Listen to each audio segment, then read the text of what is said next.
So when we're modeling DNA, we have to think about a couple of things. The structure of DNA, because it's so precise, it makes it a little easier for us to plan and execute.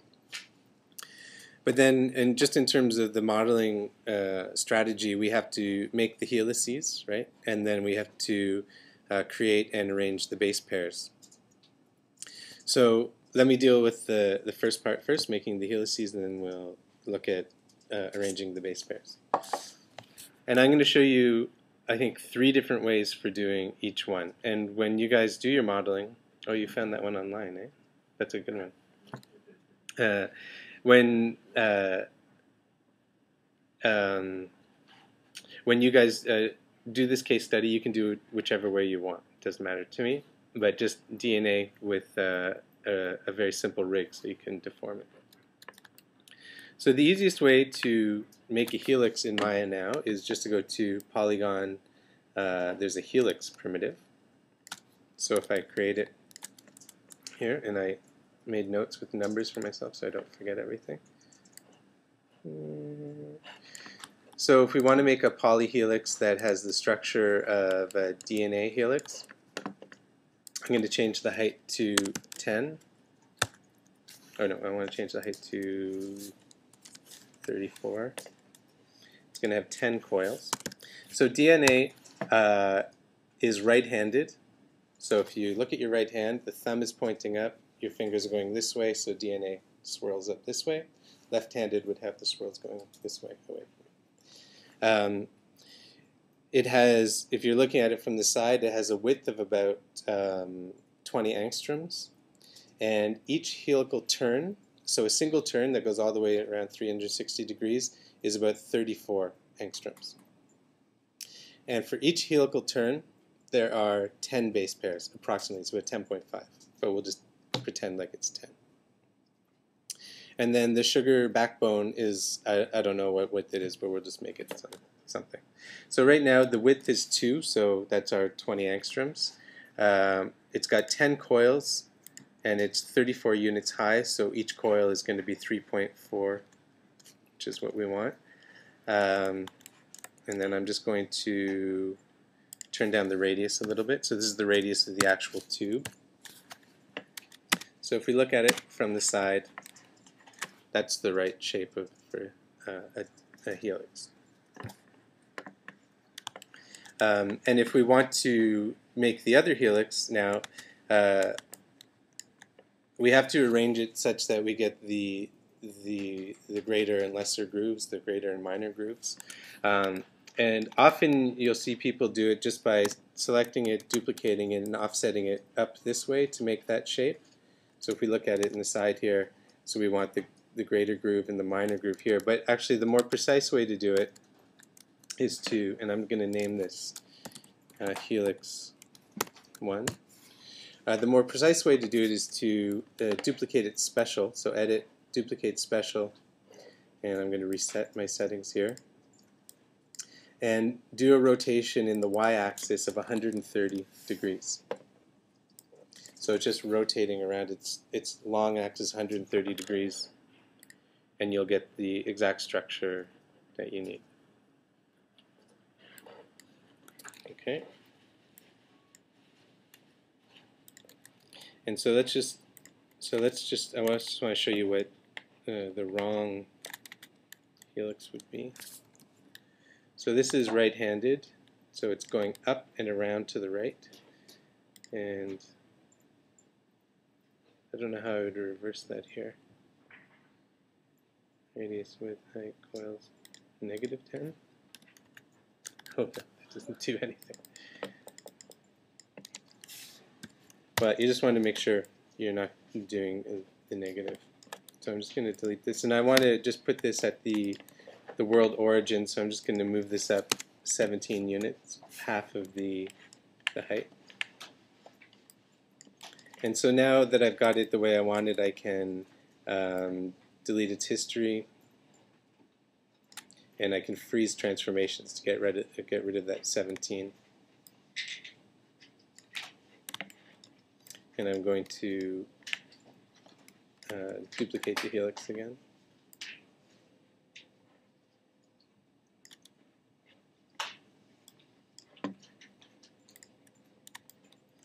So that's one way to make the helix, and it's perfect, and that would be a great way to do it. But there may be the occasion where you want to make the helix out of a curve. So you could then use the history and like extrude along that curve, but then use the history to change its shape. And one easy way to do that is to, with this polyhelix, go to a tool called under Select, Select Edge Loop tool. And then I can just select one of these curves that goes up the length, or this line of edges. And so you can see when I do that, you can see that there's an edge going all the way, or a line of edges going all the way along the top. And then I can go to Modify, Convert Polygon Edges to Curve, and it's going to create a NURBS curve for me, which you could then use to loft or to extrude a circle up or something like that. But let me just show you one other way to do it. I'm just going to delete that because I don't need it. Actually, there are a couple other ways to do it, but the other way happens when we make the base pairs. Oops. And stop me if you have any questions, although it's pretty straightforward. I'm just going to put these on a display layer. Let's call this poly. See? And we talked about display layers a little bit yesterday, just a way to organize your scene, turn the visibility on and off. Another way you could make helices, and there wasn't, I don't know when they introduced the primitive helix, but it used to be that there wasn't a primitive helix, and you had to figure out a way to do it.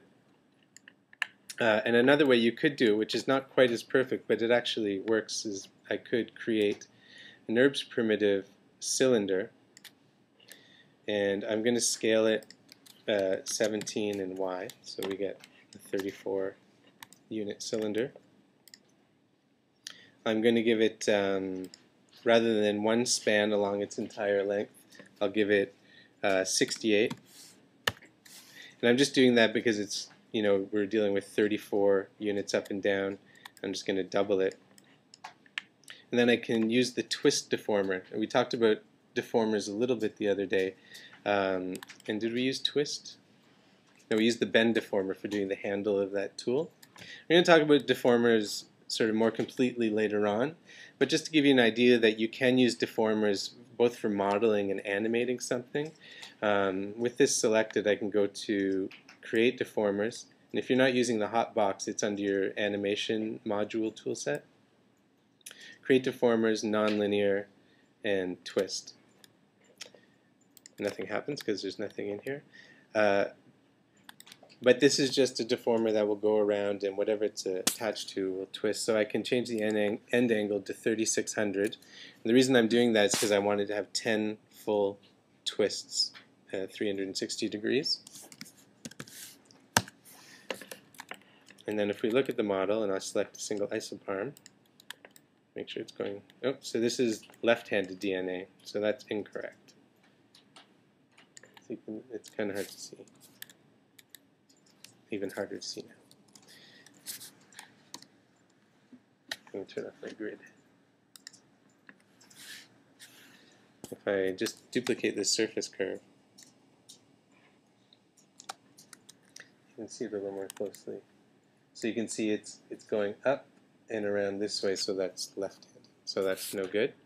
So I'm just going to delete that. And I'll just go back to my twist, and instead of 3600, I'll do negative 3600. And now if I select an isoparm, oops, not that one, and I'll go to my recent commands and duplicate that surface curve, and just pull it out. And then we've got a nice clean helix. Now it's not perfect, because if you look at my model here, you can see when you use this twist deformer, it's not twisting evenly at the ends, and you get this little kind of lip. You can minimize that, and because history is turned on, you can see how my curve is purple. I can go back into my Make NURBS cylinder and turn up the spans, say to 136, and you can see I get a a truer representation, but it's still a little bit wasted in the middle here.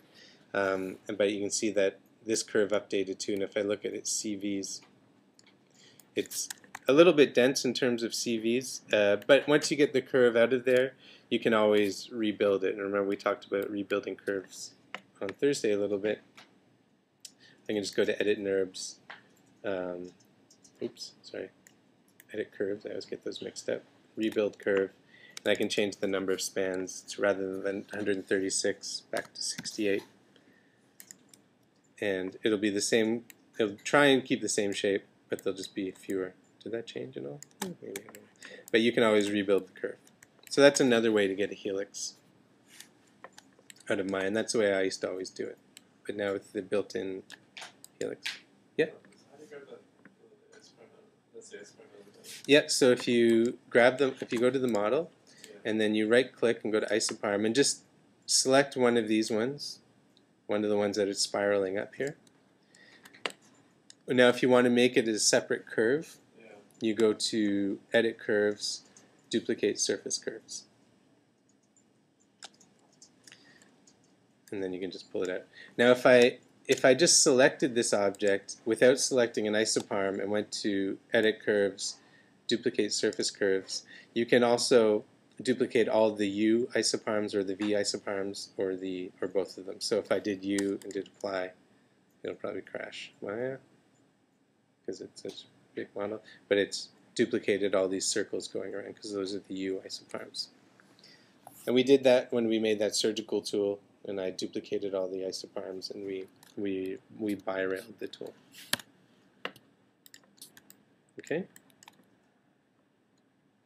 So let me do the base pairs now, because getting the helices is really kind of easy, and doing the base pairs is kind of easy too. And I'm not really showing in some ways a finished model to be rendered because I'm not going to really attach everything or texture it, and I'm just building with very basic models. If you were making your own DNA, you may want to have a more elaborate base pair model. But for me, I'm just doing something very simple. Do you have any comments so far, Eddie? Do you disagree with me entirely? So I'm going to create just a cube for this. And I'll just scale it down to fit what I want. Oh, I need my grid back on.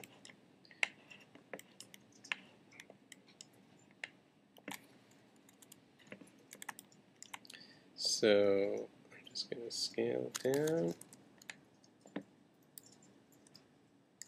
Scale it out here. So I want it to be 1. Now this, when I'm looking at this now, this helix actually maybe should be a little bit wider because it looks like that unit of 2 in width goes right to this edge here. I'm not sure if I want it to be a little bit wider so the center goes to this. I don't know. It doesn't really matter too much. But I'm going to take this base, what I'm using as the base, and first of all I'm going to move the pivot point over to this end of it. And so remember, to move the pivot point, you hit the home key, or you have to hit function home. On a laptop, you have to hit function left arrow. And I'm going to highlight the x-axis, and then I'm going to hold down the V key, so for the point snap, and then I'm just going to middle mouse click over here. So it's point snapping to these vertices here, but because I had the x-axis selected, it only moved in that direction, so it centered it right here for me. Now I'm going to go out of home, so function home, and then I'm just going to grid snap over to the middle.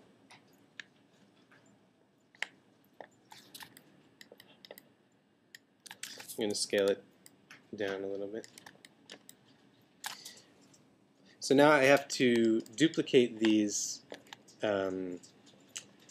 bases going up the helix. And so the simplest way to do this is just to use that duplicate special function that we used before. So I'm going to call this base.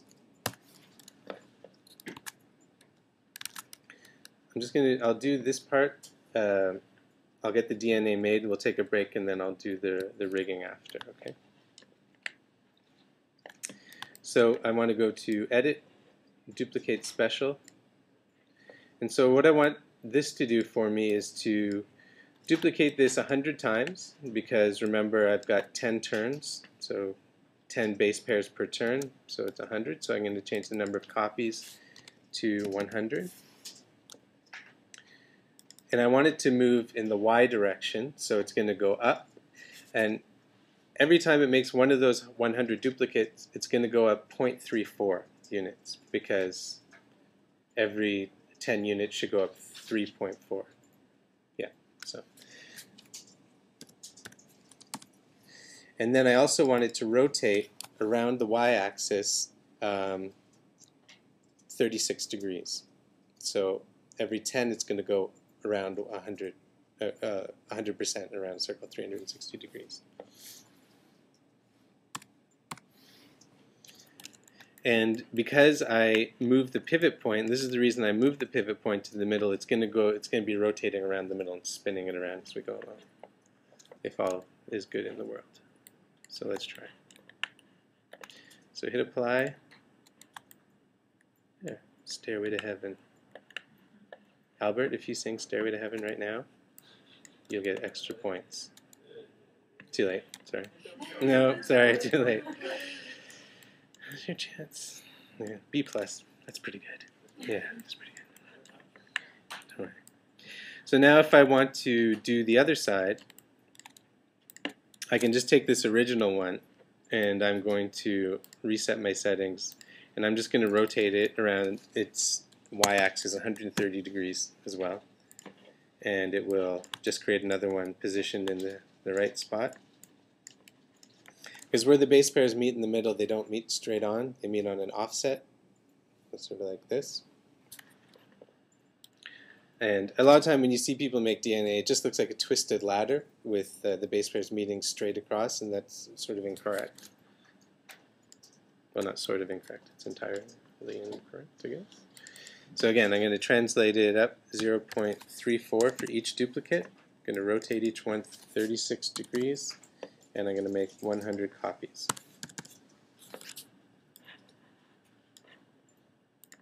I'm going to duplicate that. And then we get the DNA just the way we want it. Now, if we wanted to make this all the one thing I didn't really think about is how to make this as like a single functioning unit that kind of merges well together where the base pairs meet. So it kind of depends on how schematic you want it to be, how you wanted to, how precise you want it to look. If you want it to be a little more precise, you could model your base pairs so they sort of match the surface of the backbone here a little more closely. But ultimately I could just select all these things and combine them into a single polygon mesh, like that. So that's one way to do it. I just want to show you one other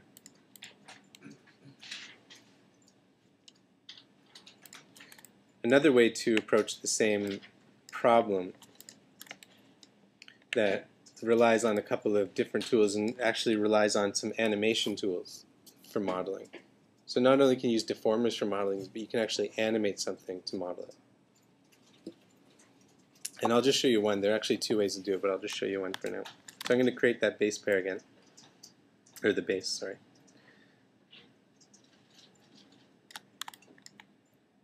Just scale it down.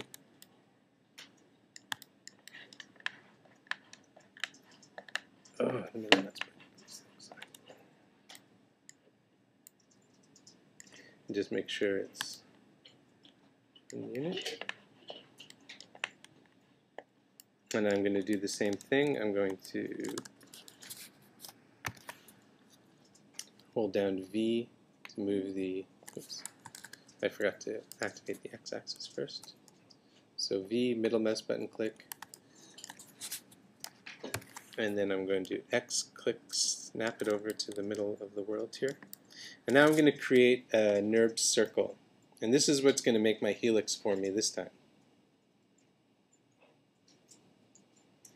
So just a circle. I'm going to grid snap it over to the end of the base here and then just scale it down. So what's going to happen is this little group of objects is going to be animated to go up and spin around, and as it does that, it's going to leave copies of itself behind. And so I'm going to eventually use the copies of these little circles to loft the helix going around. So I'm going to prepare it a little bit by just angling this in the direction of the that the loft is going to go. So something like 50 or 60 degrees. Okay, so let me just name these things so I don't get lost. Base, spin, then backbone, circle. And I'm going to group these two things together. So I'm just going to hit Command G, and I'm going to call this backbone with base, just to keep my scene nice and tidy. So I'm going to just open up everything here so I've got all my functionality here, and I wrote down notes for myself so I don't forget.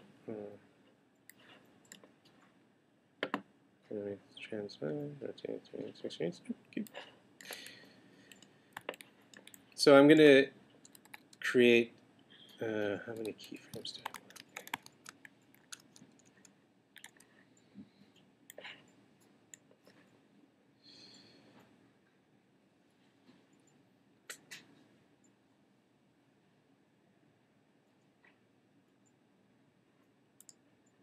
I think I want 340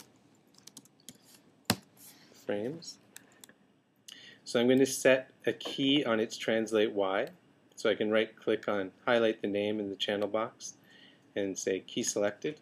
So it's at 0 in its base position. I also want to rotate it in Y. So at the beginning I'm going to key selected, rotate Y. And then at frame 340 I want it to move up 100 units. No. Okay, this is what I keep saying. 34 units. Yeah, I think that's right. And then I'm going to key it. And then I want it to rotate around 3,600 degrees. Spin 10 times as it goes up. And so if I just go back, I've got an okay, let's see. Let's just watch it go. Oh, that's too fast. I might be on play every frame. Yeah. Or just scrub the timer. Yeah. Yeah, no, it's going the right direction. It's going around to the right and up. Okay, so that's great. So you can see how it's mimicking the structure of DNA by following it. But now I'm going to use a tool in the Animate menu called Create Animation Snapshot. So that's going to follow the animation of this thing, and at an increment that I tell it to, it's going to copy it in that position. So the start time is 1, ends at 340, and then the increment I think is it 1? It's in my note. Okay. And now I'm going to save the file because it will almost certainly crash. Oops. inClass crash. Now this can be a little take a few seconds to do. So I'm just going to hit Snapshot. Nope. So the increment of 1 is incorrect. That's too many, so I'm going to undo that and go to Animate, Create Animation Snapshot, and change to an increment of 10. And try it. And that's too few. Maybe it's 0.3, 3.4. Maybe that's what it was. Is it 10 loops? Yeah, it's 10 loops. Almost 10 base pair per loop, right? Yeah, it's a little more. So 100, so it should be 3.4. 3.4 increment. Yeah, that looks right.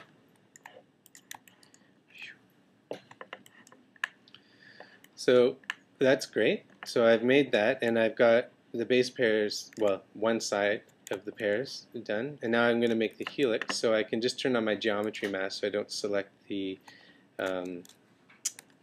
cubes, and then just select down from the bottom going up. And you can see that all the selected objects are white, except one of them is green.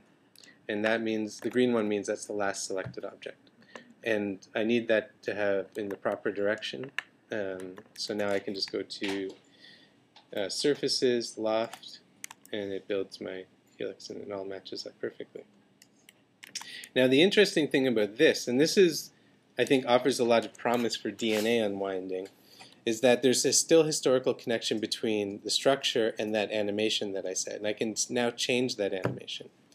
So if I go to Window, Animation Editors, Graph Editor, and we haven't done much with animation at all, but this will just give you an idea. If I select that original group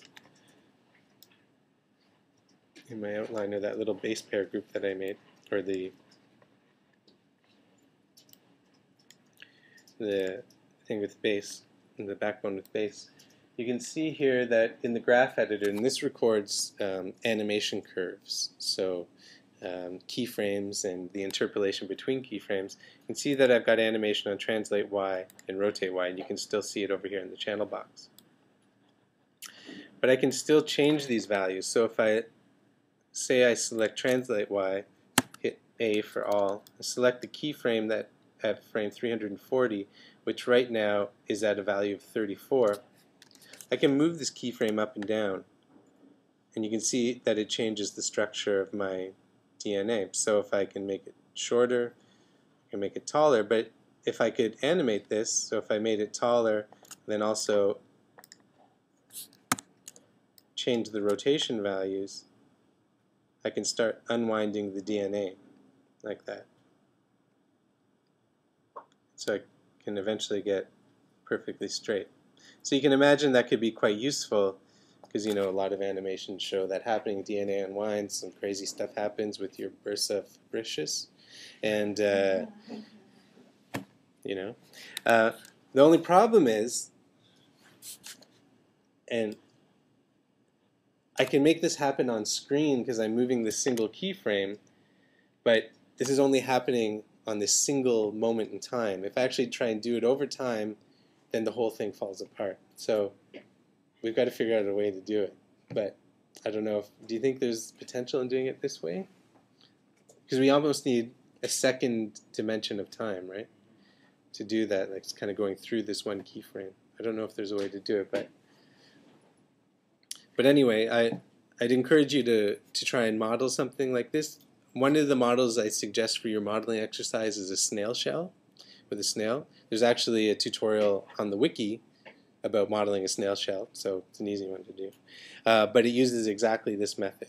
I revolved a circle going around to make the profile of the snail shell, and you can change the animation curves. The basic idea of this method is just using animated profiles and let the animated curve to be with step time, right, when it's going along. But the thing here is, I think the problem of dealing with another time dimension is that you're already using the time dimension. Mm-hmm. Like you can't really animate that to time. Do you know what I mean? Like time basically is a system factor already, and the Maya doesn't really supply another time dimension to animate that time factor. So. I think if you actually have to unwind DNA, because you might have to use rigging, like a joint system or something that can just be unwound. It can be in a certain position, then you can use the rotation of the joint axes or something to unwind it. We'll look at that later, and some of you who have to do that, who has DNA that has to unwind? You do? You do? Anybody else? Well, you guys can talk to each other, and you can figure out a method for doing it, and then you can tell us. You couldn't composite two different animation passes with like Adobe After Effects? Yeah, you could. I mean, you can fake it that way for sure. Like you You can do it through like implying that it's unwinding and then somehow cutting to one that's already unwound, like pulling back to one that's unwound. So you can use tricks like that or compositing tricks. But it'd be interesting to find a good way to actually physically unwind it in 3D. But hopefully you get the idea that what you want to do with the DNA will determine exactly how you decide to model it, because your modeling choices will have repercussions about what you can do with it down the road. Okay, Albert?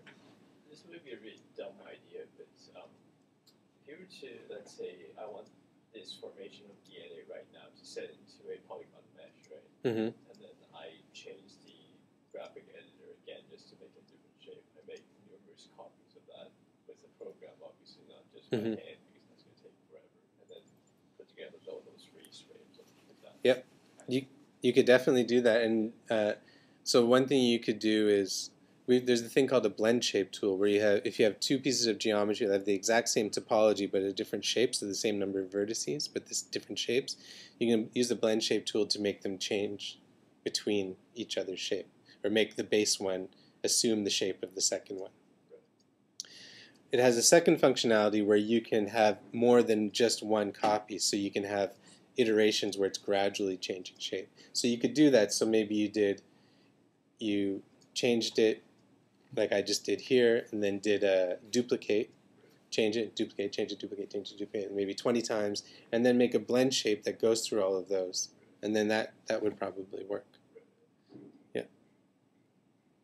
I mean, you keyed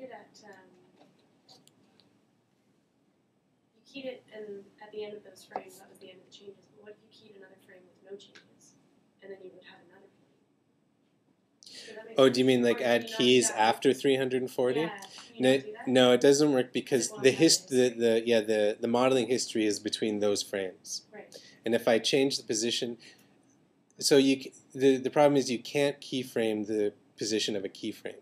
That's why we need an extra dimension of time for this to work, like a fifth dimension. I tried that actually, and I think, oh, maybe you can do that too, just continue on afterwards, but it doesn't actually work. No, because it's the moment in time that is important actually. So yeah, so that doesn't work, but it's a good idea. Yeah, I would wish that the animate sweep, that function can be keyframe. Yeah. You know, that's the thing here, right? Like it only allow you to select a range of the keyframe. If that range can be keyframe, that would be good. Yeah, because like a lot of other programs and like 2D animation programs Mhm. keyframe changes rather than time. Yeah. And then you can move changes. So that would be the next version. I actually, or they have to reinvent time somehow. Oh yeah, that'd be awesome. Doctor Who. There's another way of doing it that seemed really promising, and I won't do it right now because we'll take a break in a second. But by taking one of those helical curves and using that as a motion path, so rather than animating it going up and spinning, just attaching the end to this helix and having it spin around that, and you get the same sort of layout of pairs or bases. And then I thought, well, maybe I can then, over time, stretch that motion path and unwind the motion path. And it works, except it's at the top it works, but at the bottom because the never mind. Let's have a break. I'll set it up over the break and then I'll show you. It'll make a lot more sense. Do you guys have any more questions before we take 10 minutes? Okay, so let's take 10 minutes and then I'll do the rigging. And then Eddie's going to talk to you a little bit before lunch, if we have time. Thanks. Yeah, maybe in the afternoon.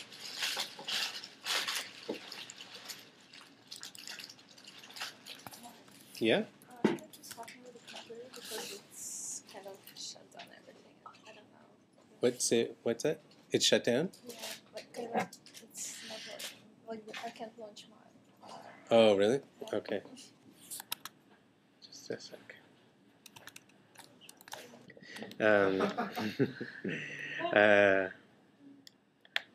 Just remember what I just said a second ago. So we're going to rig this with some joints so we can deform it. Now, actually, I normally rig this. I first put a lattice around it and rig the lattice. Do you think I should do it that way? Do you think there's a benefit of rigging the lattice rather than just rigging the geometry straight?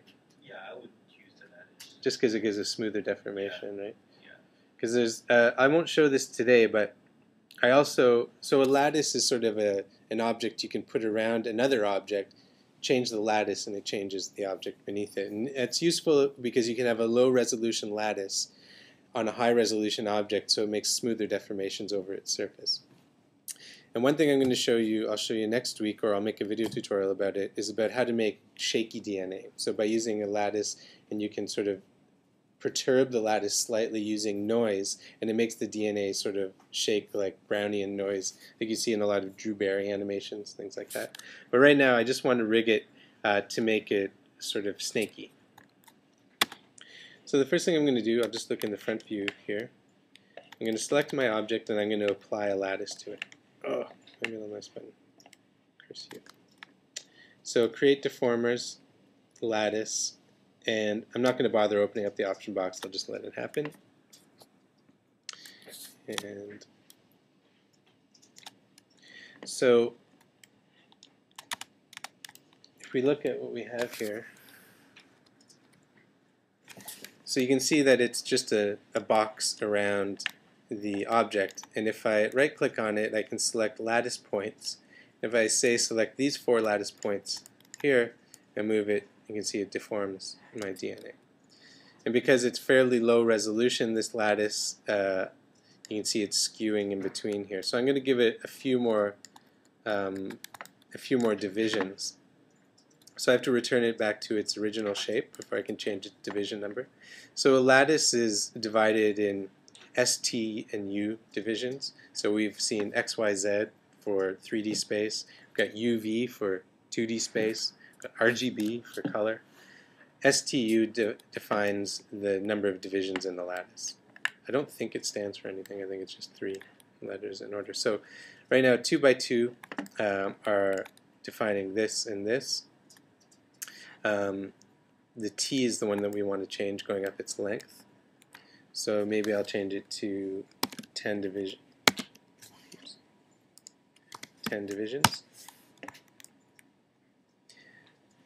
Maybe I'll change it to 11. So it's almost 1 division per turn. It's not matching it exactly. And I'm going to try actually a little higher.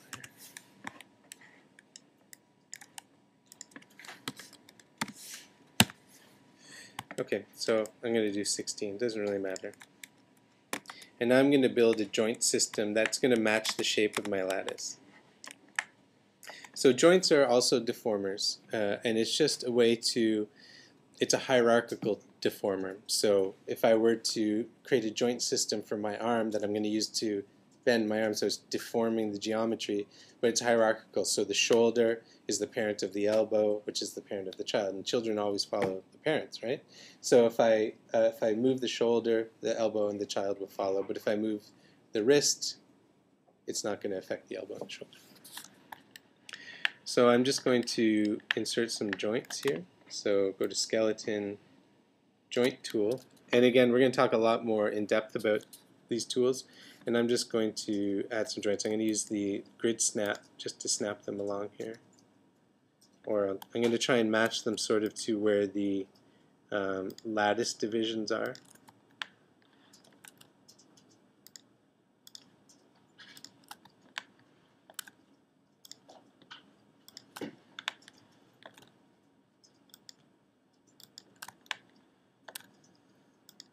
So I'm doing 1 for each division. And hit return. So you can see that now I've got this joint system going up through the middle of our DNA here.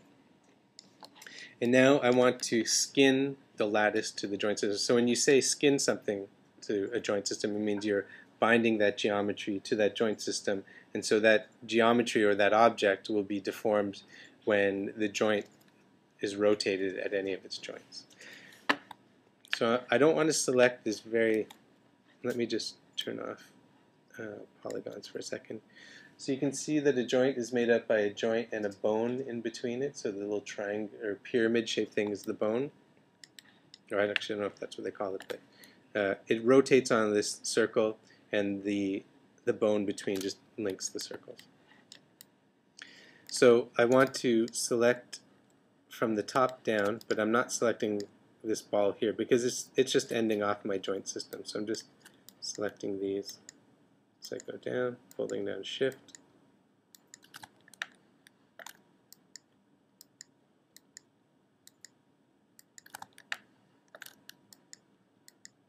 Down to the bottom one.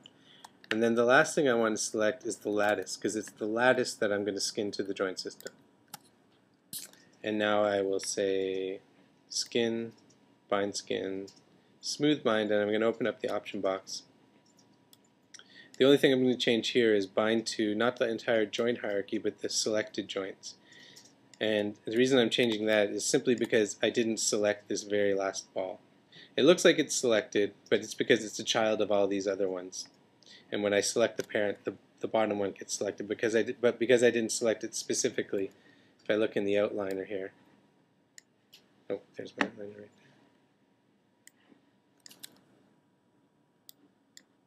So there's my joint.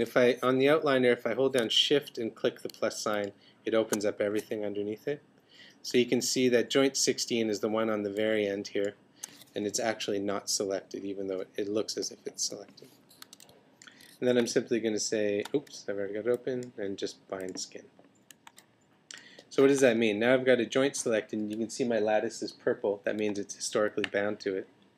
So if I select one of these joints and then go to rotate, I'm going to turn my polygons back on. If I go to rotate, as I bend it, it's going to deform my lattice, which is then deforming my polygons. So now, and I probably shouldn't have put so many lattice divisions. It's a little granular, and it's a kind of low-res model. But now if I want to pose this, I can do that, but it's a bit of a pain to do it this way to get it the way I want it, because you can see, because it's hierarchical, when I bend one here, all the other ones follow. But to get it into the shape I want down here, I'd have to go, move this one, and then maybe select this one and go back. What I'm going to use instead is something called an IK handle. And that, essentially what an IK handle does is reverse the direction of the joint hierarchy. So for example, if I have a joint hierarchy for my arm, and I move the shoulder, the elbow, and the wrist follow. If I move my elbow, the wrist follows. If I put an IK handle in it between the shoulder and the wrist, when I move my wrist, it makes the shoulder rotate and it makes the elbow rotate. So it's essentially reversing who the master is. But in this case, I want to use a specific IK handle called an IK spline handle tool.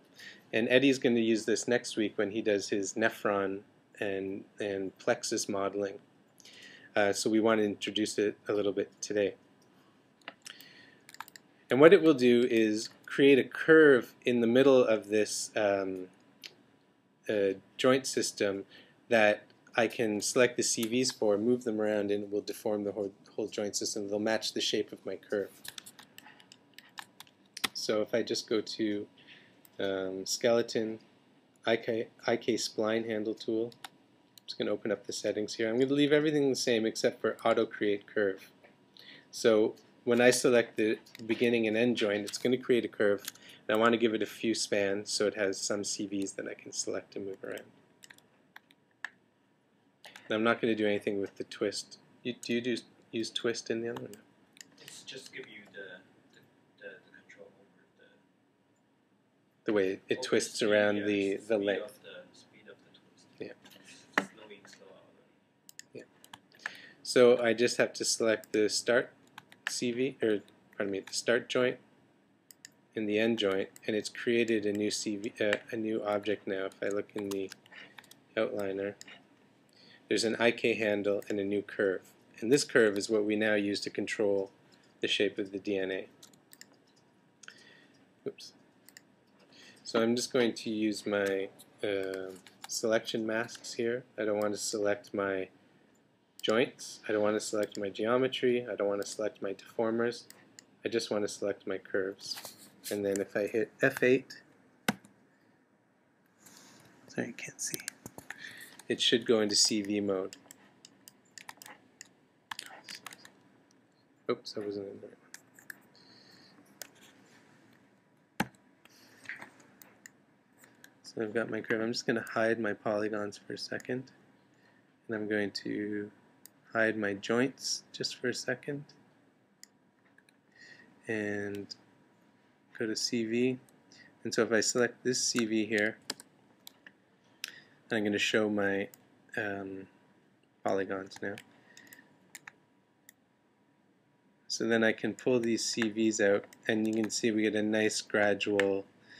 Now there's another CV here, and I could just select it, or I can pick walk to it just by using the arrow keys. I can pick walk down, and I can change the shape. So you can see how by changing the shape of the curve, it's making the joint system follow the shape of the curve. The lattice is following the shape of the joints, and the DNA is following the shape of the lattice. And the last thing I'm going to show you, because this is what I want you guys to try and build, is that if you wanted to change this over time, if you want to animate it sort of undulating, you can't actually set keyframes on the positions of these points, because a CV point doesn't have a transform node, so it doesn't have its position in space recorded in a specific node like another object does. So the best way to do it is to use another deformer called a cluster. And what a cluster normally does is, say you're trying to modify the shape of a face and you want to move the corner of the mouth up. You can select all the vertices here, make a cluster out of them, and you can move the whole bunch of them at once just by moving that cluster, and you can animate that. But you can also make a cluster of a single CV, and essentially what it does is just give it a transform node. So if I go create deformers, cluster, I'm just going to reset the settings just to make sure. You can see there's a little C here now, and now it's got a transform node called cluster handle. Now I can set keyframes on it, so you can see translate Z is changing. Now I would do this when it's actually in its straight up and down mode, so everything is zeroed out when I start. But now I can use this to set keyframes on any of these and just have it moving over time. There are lots of other things you could do too, which we're not going to get into today, but you could use a dynamic curve, which is a curve that responds to physical forces in the world to make natural looking sort of animation. But we're not going to talk about hair and curves and all that sort of stuff right now. So what I'd like you to do for this week's case study is simply to make DNA following any of these things, rig it like this, and just put it into shape and make clusters out of the CVs so it's animatable. And really for a lot of you in your life as medical animators, you'll use this sort of thing a lot. DNAs, I hear, is pretty important. So, you know, it's a good thing to learn. Any questions? Eddie, comments, questions? I think maybe you can animate the CVs. Oh, you can? Yeah. But although it's not highly recommended, you know, this is more, you know, well, it gives you more control, and you can, and the thing too is you can just select the clusters in the outliner. You know, you don't have to go into CV mode to select them. They're easier to find and stuff, and you can use selection masks, so you're not selecting anything except for clusters. So let's say, for example, I turn all my selections off. I can't select anything now. I can right-click on deformers and just turn clusters on. So that's the only thing I can select now. And then just, because one of the things you'll find is that when you have like a model with a deformer on it, with a curve inside it, with a lattice on it, it's hard to select what you want to select. And Maya, in some ways, makes it easier, because if you, up here in the status line where it's showing the selection masks, the order which they're shown here is important. Because if you have a whole bunch of things on top of each other, it's going to select handles first, like IK handles, preferentially. If I did a marquee select over everything, with everything turned on, it's going to select handles first, then joints second, then curves, then surfaces, then deformers, then particles, then, what's that? lights, cameras, and textures, and then mystery objects, things like that. So that order is important, and it tells you, and you can see that joints are near the front with handles because if you think about the life of an animator, if they've got a model built like this, they don't want to select the geometry, or sometimes they want to select curves because they've got controllers in them, but a lot of the time they want to select the joints that are buried inside the geometry, and that's why this order is like that. So that's one reason for using clusters. Okay? So what time is it? Oh, 12. Perfect. So what we'll do is we'll stop now. Eddie's going to come back and talk about polygon modeling a little bit this afternoon, and then any free time you can use to work on your stuff. And we'll come around and help and see how everybody's doing. Okay? Great. Thanks.